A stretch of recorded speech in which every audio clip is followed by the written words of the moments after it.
That is ഫസ് art. അപ്പോൾ ഈ പേര് കേട്ടപ്പോൾ തന്നെ നിങ്ങൾക്ക് തോന്നിയിട്ടുണ്ടാവും എന്തുമായിട്ട് റിലേറ്റഡ് ആയിട്ടുള്ളതെന്നുള്ളത്. ഇത് ആർട്ടുമായിട്ട് റിലേറ്റഡ് ആയിട്ടുള്ള ഒരു ബ്രാൻഡ് ലോഗോ ആണ്. ആർട്ട് എന്ന് പറയുമ്പോൾ ഞാനിവിടെ ഇൻട്രൊഡ്യൂസ് ചെയ്യുന്നത് ഡ്രോയിങ് ആണ്. ഡ്രോയിങ്ങിൽ തന്നെ നമുക്ക് ഡിഫറെൻറ്റ് വേരിയേഷൻ പ്രൊവൈഡ് ചെയ്യുന്നുണ്ട്. ഡ്രോയിങ്ങിൽ pencil drawing, colour pencil drawing, അതുപോലെ തന്നെ അറബിക് കാലിഗ്രഫി, പെയിൻറ്റിംഗ് ആണ്. അപ്പോൾ നമുക്ക് നമ്മുടെ കസ്റ്റമേഴ്സിൻ്റെ, അതായത് ഇതിപ്പോൾ ഞാൻ എടുത്തിക്കുന്നത് എൻ്റെ പാഷനായിട്ടുള്ളതാണ് എടുത്തിക്കുന്നത്, അതായത് എൻ്റെ കഴിവ്. അപ്പോൾ നമുക്ക് ഈ പാഷൻ വെച്ചിട്ട് നമുക്ക് കസ്റ്റമേഴ്സിനെ അട്രാക്റ്റ് ചെയ്യിപ്പിച്ച് കസ്റ്റമേഴ്സിനെ പ്രീതിപ്പെടുത്തിക്കൊണ്ട് നമുക്ക് ഈ ബ്രാൻഡ് ലോഗോന്ന് തന്നെ നമുക്ക് ഒരുപാട് പ്രോഫിറ്റ് ഏൺ ചെയ്യാൻ പറ്റും.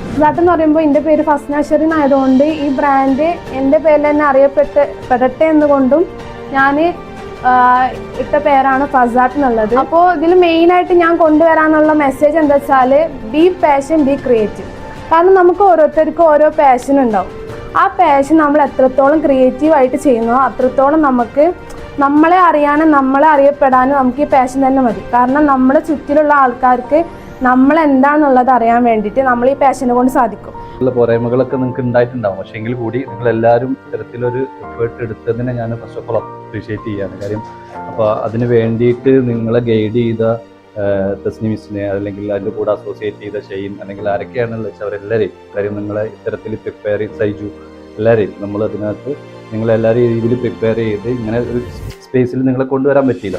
എല്ലാവരും കണ്ടില്ലേ, ഇപ്പോൾ നേരത്തെ ശ്രീരാജ് സാർ ഇപ്പോൾ നിങ്ങളോട് പറഞ്ഞു ജസ്റ്റ് ഒരു പേരും കാര്യം മാത്രം പറയാൻ വേണ്ടി പറഞ്ഞപ്പോൾ തന്നെ ഇവിടെ കുറേ പേര് പതറിയില്ലേ. അപ്പോൾ ഇതൊക്കെ ഫസ്റ്റിന് അവരുടെ ആദ്യത്തെ പ്രസൻറ്റേഷനാണിത്. നിങ്ങൾക്കും ഇതുപോലെ നിങ്ങളെ കൂട്ടത്തിലുള്ള ഒരാൾ തന്നെയാണ് അവളും, നിങ്ങൾക്കും ഇതുപോലെ പ്രസൻറ്റേഷൻ സ്കിൽസും കാര്യങ്ങളൊക്കെ ഉള്ളിലുണ്ടാവും. ഇമ്പോർട്ടൻറ്റ് കാര്യമാണ് എന്താണ് പ്രസൻറ്റേഷൻ ആൻഡ് കമ്മ്യൂണിക്കേഷൻ സ്കിൽ എന്നുള്ളത്.